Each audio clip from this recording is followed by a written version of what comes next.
Assalamualaikum warahmatullahi wabarakatuh. Saya Indah Nur Hafifah, NIM T 2019-4062. Di sini saya akan menceritakan tentang kisah Nabi kita, Nabi umat Muslim, Nabi suri tauladan kita, yakni Nabi Muhammad SAW.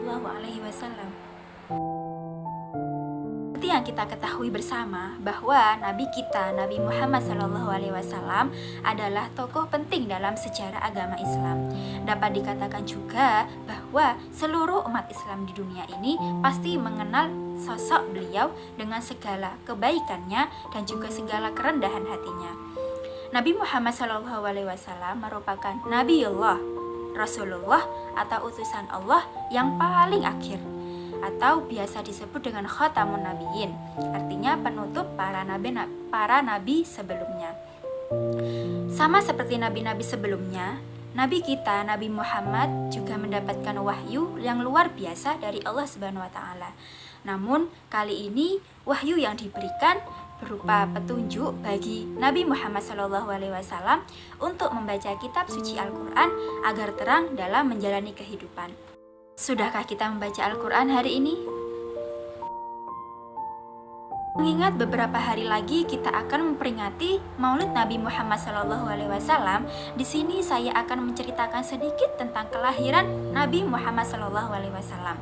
Nah, seperti yang kita ketahui bersama bahwa Nabi Muhammad SAW lahir pada tanggal 12 Rabiul Awal bertepatan dengan peristiwa pasukan gajah yang berusaha menyerang dan merobohkan Ka'bah.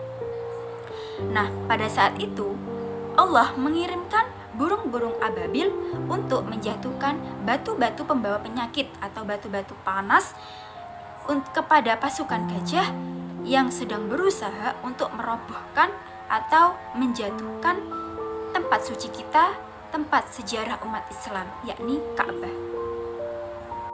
Tahun gajah inilah Nabi kita, Nabi Muhammad SAW lahir di kota Mekah sebagai anak yatim karena ayahnya wafat terlebih dahulu sebelum beliau lahir.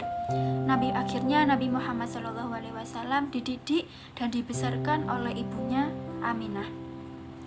Tak berselang lama kemudian Nabi Muhammad SAW ditinggalkan oleh ibu tercintanya, dan akhirnya Nabi Muhammad SAW dididik dan dibesarkan oleh kakeknya bernama Abdul Muthalib.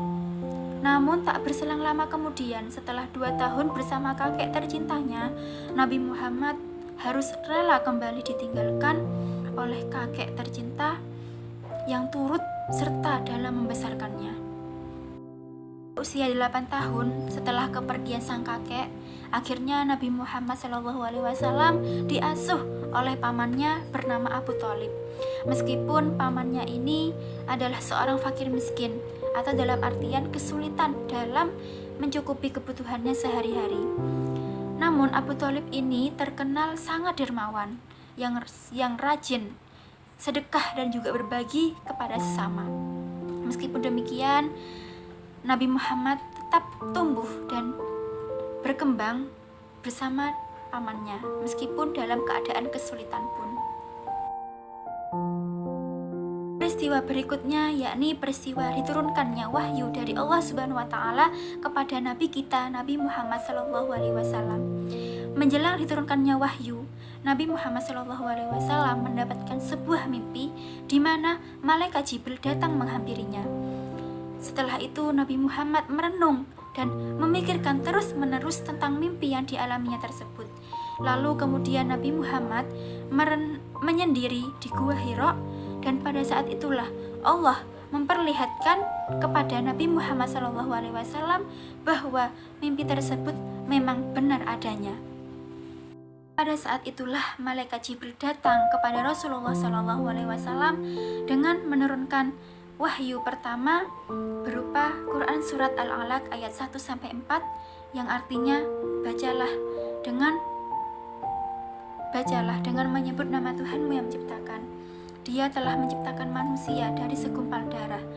Bacalah, Tuhanmu lah yang maha pemurah, yang mengajarkan manusia dengan perantara kalam.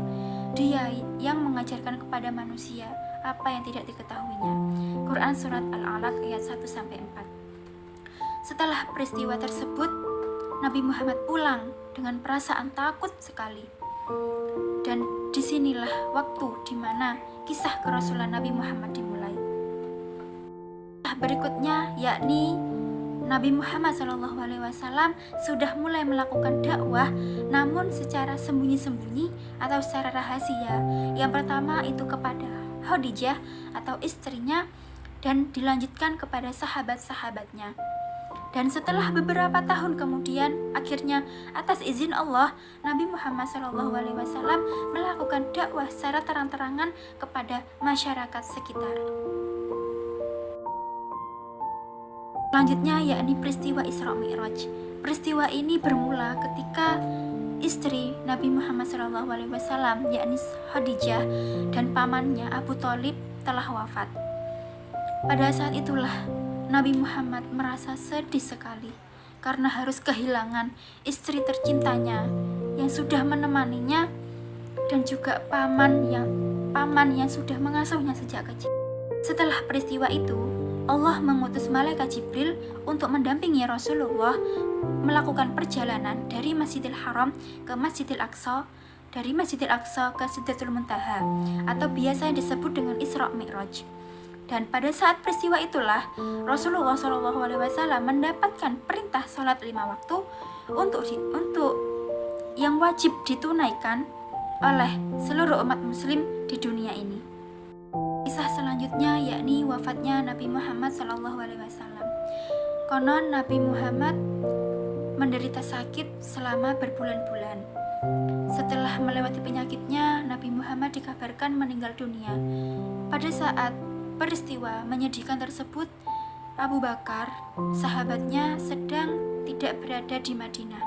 Dan setelah mendengar kabar duka tersebut, akhirnya Abu Bakar langsung menuju ke kediaman Aisyah dan mengucapkan pidatonya yang berbunyi, "Ketahuilah, barang siapa yang menyembah Muhammad, maka sesungguhnya Muhammad kini telah mati. Dan barang siapa yang menyembah Allah, maka sesungguhnya Allah tetap senantiasa hidup dan tidak akan pernah mati." Pada saat itulah seluruh umat muslim berduka dan harus merelakan suri tauladan yang tidak pernah lelah dalam mengajarkan kebaikan selama menjalani kehidupan.